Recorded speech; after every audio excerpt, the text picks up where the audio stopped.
ಆತ್ಮೀಯ H16 news ಅರ್ಥಾತ್ ಹೇ ಸೀತಾರಾಮಗೆ ಸ್ವಾಗತ. ನಾನು ನಿಮ್ಮ MI ಅಥವಾ ಮಲ್ಲಪ್ಪ ಜೋತಾವರ್. ಆದ್ಮೇಲೆ ಈಗ ತಾವು ದಿನ ಸುದ್ದಿಗಳನ್ನ ಅದರ ಜೊತೆಗೆ ವಿಶೇಷತೆಗಳನ್ನ ನೋಡ್ತಾ ಹೋಗಿ ವಿಶೇಷ ಈ ಮೊದಲನೇ ಸುದ್ದಿಯನ್ನು ನೋಡಿ.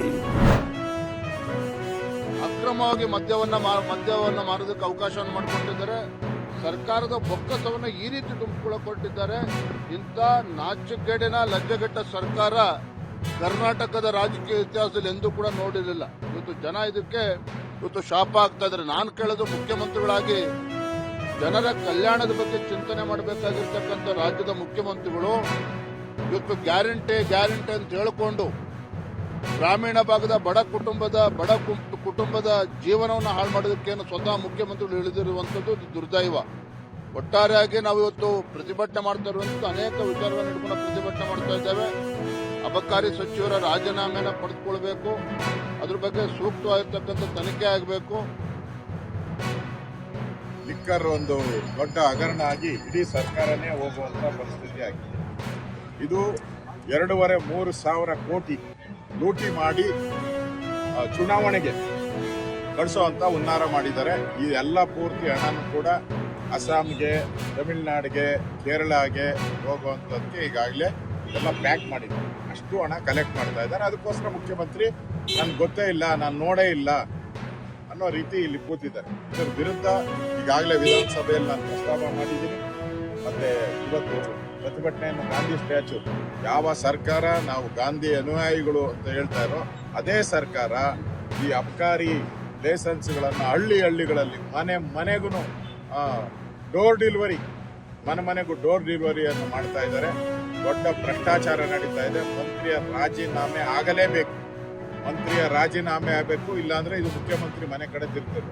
ನೆಕ್ಸ್ಟ್ ನಾವು ಮುಖ್ಯಮಂತ್ರಿಯ ರಾಜೀನಾಮೆನೂ ಕೇಳ್ತೀವಿ. ಮಂತ್ರಿ ರಾಜೀನಾಮೆ ತಗೊಂಡಿಲ್ಲ ಅಂದ್ರೆ ಮುಖ್ಯಮಂತ್ರಿ ರಾಜೀನಾಮೆ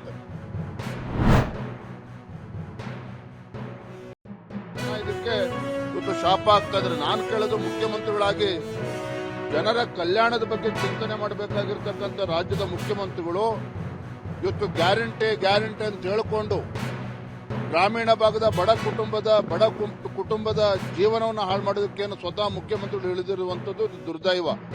ಒಟ್ಟಾರೆಯಾಗಿ ನಾವು ಇವತ್ತು ಪ್ರತಿಭಟನೆ ಮಾಡ್ತಾ ಇರುವಂಥ ಅನೇಕ ವಿಚಾರಗಳನ್ನು ಹಿಡ್ಕೊಂಡು ಪ್ರತಿಭಟನೆ ಮಾಡ್ತಾ ಇದ್ದೇವೆ. ಅಬಕಾರಿ ಸಚಿವರ ರಾಜೀನಾಮೆಯನ್ನು ಪಡೆದುಕೊಳ್ಬೇಕು, ಅದ್ರ ಬಗ್ಗೆ ಸೂಕ್ತವಾಗಿರ್ತಕ್ಕಂಥ ತನಿಖೆ ಆಗಬೇಕು.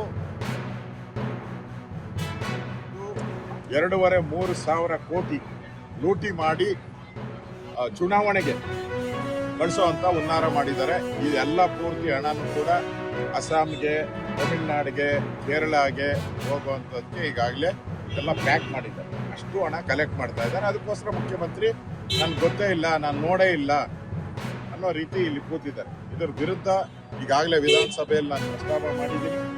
ಮತ್ತೆ ಇವತ್ತು ಪ್ರತಿಭಟನೆಯನ್ನು ಗಾಂಧಿ ಸ್ಟ್ಯಾಚ್ಯೂ, ಯಾವ ಸರ್ಕಾರ ನಾವು ಗಾಂಧಿ ಅನುಯಾಯಿಗಳು ಅಂತ ಹೇಳ್ತಾ ಇರೋ ಅದೇ ಸರ್ಕಾರ ಈ ಅಬಕಾರಿ ಲೈಸೆನ್ಸ್ಗಳನ್ನು ಹಳ್ಳಿಗಳಲ್ಲಿ ಮನೆಗೂ ಡೋರ್ ಡೆಲಿವರಿ, ಮನೆಗೂ ಡೋರ್ ಡೆಲಿವರಿಯನ್ನು ಮಾಡ್ತಾ ಇದ್ದಾರೆ. ದೊಡ್ಡ ಭ್ರಷ್ಟಾಚಾರ ನಡೀತಾ ಇದೆ. ಮಂತ್ರಿಯ ರಾಜೀನಾಮೆ ಆಗಲೇಬೇಕು. ಇಲ್ಲಾಂದ್ರೆ ಇದು ಮುಖ್ಯಮಂತ್ರಿ ಮನೆ ಕಡೆ ತಿರುಗ್ತದೆ.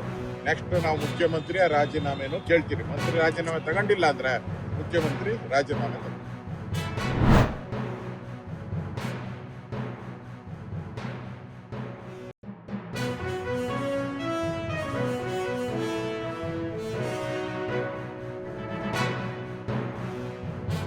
एक्सपोर्ट पहुंच गया है. हमें इसमें और वृद्धि करनी है. इसमें और तेजी लाने के लिए DRDO को सिस्टम डिजाइन करते समय शुरू से ही एक्सपोर्ट मार्केट्स को भी ध्यान में रखना होगा और खासकर ड्रोन्स, राडार्स, इलेक्ट्रॉनिक वारफेयर सिस्टम और एमिनिशन पर हमें ध्यान देना होगा. एक्सपोर्ट पर फोकस करने से कास्ट रिकवरी भी होती है. आप सभी जानते हैं, एक्सपोर्ट पर फोकस करने से कास्ट रिकवरी भी होती है, ग्लोबल क्रेडिबिलिटी भी बनती है और स्ट्रेटेजिक पार्टनरशिप भी मजबूत होती है. मुझे पूरा विश्वास है कि आप सभी इस दिशा में काम करेंगे, कर ही रहे हैं और करेंगे. और आपकी आत्मशक्ति और ज्ञान शक्ति मिलकर भारत की समग्र शक्ति को बढ़ाने का काम करेगी. ऐसा मुझे पूरा विश्वास है. 2047 तक विकसित राष्ट्र के निर्माण का लक्ष्य हम सब ने रखा है। उसमें बहुत बड़ा योगदान आप सभी का होने वाला है। आप सभी के प्रयासों से भारत न सिर्फ साइंटिफिक रूप से बल्कि सोच और आत्मबल के स्तर पर भी और अधिक सशक्त होगा। और मैं जो कह रहा हूं कि आपका इसमें बहुत बड़ा योगदान होने वाला है, वैसे ही आपको उत्साहित करने के लिए नहीं कह रहा। मैं तो मानता हूं ऊपर वाले को मंजूर है कि हमारा एक्सपोर्ट और बढ़े। इसमें मेजर कंट्रीब्यूशन किसी का होने वाला है तो आप जैसे वैज्ञानिकों का होने वाला है। भारत को आगे जाना है, यह समय है भारत के आगे जाने का।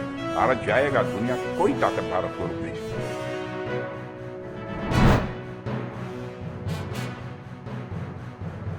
ಸಾಕಷ್ಟು ಇದಕ್ಕೆ ಪ್ರಯತ್ನ ಬಹಳ ಗಂಭೀರವಾಗಿ ತಗೊಂಡಿದೆ. ಮಾನ್ಯ ತೋಟಗಾರಿಕೆ ಸಚಿವರು ಇವತ್ತಿಲ್ಲ, ಆದರೆ ಕ್ಯಾಬಿನೆಟಲ್ಲೂ ಸಹ ಚರ್ಚೆ ಮಾಡಿ ಮಾನ್ಯ ಮುಖ್ಯಮಂತ್ರಿಗಳ ಗಮನಕ್ಕೆ ತಂದು ಇದಕ್ಕೆ ಪರ್ಮನೆಂಟ್ ಸೊಲ್ಯೂಷನ್ ಹೇಗೆ ಸಾಧ್ಯ ಅನ್ನೋದ್ರ ಬಗ್ಗೆನೂ ಸಾಕಷ್ಟು ಚರ್ಚೆ ಆಗಿದೆ. ಬಟ್ 88,559 ಹೆಕ್ಟರ್ ಏನು ಇದು ಬಾಧಿತ ಆಗಿದೆ, ಇದನ್ನು ಯಾವ ರೀತಿ ಸರಿಪಡಿಸ್ಬೇಕು ಅನ್ನೋದ್ರ ಬಗ್ಗೆನೂ MIDH ಮಾರ್ಗಸೂಚಿ ಕೇಂದ್ರ ಸರ್ಕಾರದ ಒಂದು ಸಂಸ್ಥೆ ಮೂಲಕ ನಮ್ಮ ತೋಟಗಾರಿಕೆ ವಿಶ್ವವಿದ್ಯಾನಿಲಯ ಸೈಂಟಿಸ್ಟ್ಗಳು ಸಹ ಇದೆಲ್ಲ ತಯಾರು ಮಾಡಿ 577 ಕೋಟಿಗೆ ಒಂದು ಪ್ರಪೋಸಲ್ನು ಸಹ ಗೌರ್ಮೆಂಟ್ ಆಫ್ ಇಂಡಿಯಾ ಕಳಿಸಿದ್ದೀವಿ. ಸೊ ಅದರಲ್ಲಿ ಅವ್ರ ಶೇರು ನಮ್ಮ ಶೇರು ಎರಡನ್ನೂ ಸಹ ಬಿಡುಗಡೆ ಮಾಡಿ ಇದಕ್ಕೆ ಒಂದು ಸಂಪೂರ್ಣ ಪರಿಹಾರವನ್ನು ಮಾಡಬೇಕು.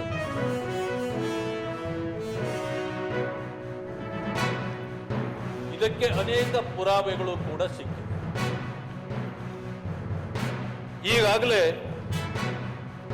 ಅಬಕಾರಿ ಇಲಾಖೆಯಲ್ಲಿ ಹಣ ವಸೂಲಿ ಮಾಡ್ತಕ್ಕಂಥದ್ದು ಮತ್ತು ಒಂದೊಂದು ಕೆಲಸಕ್ಕೂ ಇಷ್ಟಿಷ್ಟು ಅಂತೇಳಿ ಹಣ ವಸೂಲಿ ಮಾಡ್ತಾ ಇರ್ತಕ್ಕಂಥದ್ದು ಅದು ಕೇವಲ 1000, 2000, 3000ದಲ್ಲಿಲ್ಲ, ಇವೆಲ್ಲವೂ ಕೋಟಿಗಳಲ್ಲಿ ವ್ಯವಹಾರ ನಡೀತಾ ಇದೆ ಅಂತೇಳಿ ಈಗಾಗಲೇ ಬೆಳಕಿಗೆ ಬಂದಿದೆ. ತಾವೆಲ್ಲ ಇಲ್ಲಿವರೆಗೆ ಸುದ್ದಿಗಳನ್ನು ನೋಡಿದಿರಿ, ಜೊತೆಗೆ ವಿಶೇಷ ಘಟನೆಗಳನ್ನು ಸಹ ನೋಡಿದಿರಿ. ಅದು ನಿಮಗೇನು ಅನ್ನಿಸ್ತು? ನಿಮಗೆ ಲೈಕ್ ಮಾಡಿರಿ, ಶೇರ್ ಮಾಡಿರಿ, ಕಾಮೆಂಟ್ ಮಾಡಿರಿ, ಜೊತೆಗೆ ಸಬ್ಸ್ಕ್ರೈಬ್ ನಿಲ್ಲಿಸ್ಬೇಡ್ರಿ. H16 ನ್ಯೂಸ್ ಅರ್ಥಾತ್ ಸಿದ್ದರಾಮಯ್ಯ ಸತ್ಯದ ಕೈಗನ್ನಡಿ ವಂದನೆಗಳು.